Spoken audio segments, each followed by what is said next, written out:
नमस्कार मंडळी, मी सोनाली. स्वागत आहे तुमचं माझ्या चवदार आणि चटकदार यूट्यूब चॅनलमध्ये. तुमच्या परिवाराला एकदम धष्टपुष्ट तंदुरुस्त ठेवायचं असेल ना, तर हे लाडू नक्की बनवून बघा. ऋतू कोणताही असू द्या, हा एक लाडू सर्वांनी रोज खायलाच हवा. अतिशय पौष्टिक आणि बनवायला तर एकदम सोपे असे खुसखुशीत लाडू कसे बनवले ते बघूया. गॅसवर कढई ठेवली तापवायला, त्यामध्ये गावरानी तूप टाकून घ्यायचे.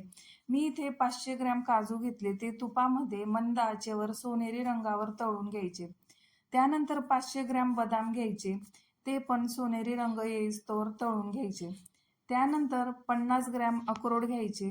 ते पण मंद आचेवर असे थोडे तळून घ्यायचे.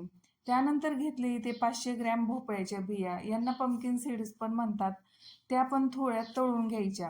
आता 1 किलो खारीक घेतली, ती पण मस्त तुपामध्ये फ्राय करून घ्यायची. आता 1 किलो खोबरं घेतलं, खोबऱ्याचे काप करायचे, तेही तुपामध्ये मस्त परतून घ्यायचे. त्यानंतर मी इथे 100 ग्रॅम मखाना घेतला, तोही तुपामध्ये कुरकुरीत फ्राय करून घ्यायचा. आता हे सर्व मिश्रण एकत्र एक-एक करून मिक्सरमधून दरदरं असं दळून घ्यायचं. सर्वात महत्त्वाचं म्हणजे आपल्याला लाडूंना चव आणि सुगंध आणण्यासाठी मी इथे 30 ग्रॅम वेलदोडे घेतले. ते पण चांगले बारीक दळून ह्या मिश्रणात टाकून घ्यायचे. आता हे सर्व मिश्रण एकत्र करून एका कढईमध्ये टाकून घ्यायचं. एकत्र करायचं. 2 वाटी तूप टाकायचं कढईमध्ये. त्यामध्ये मी अर्धा किलो गूळ घेतला.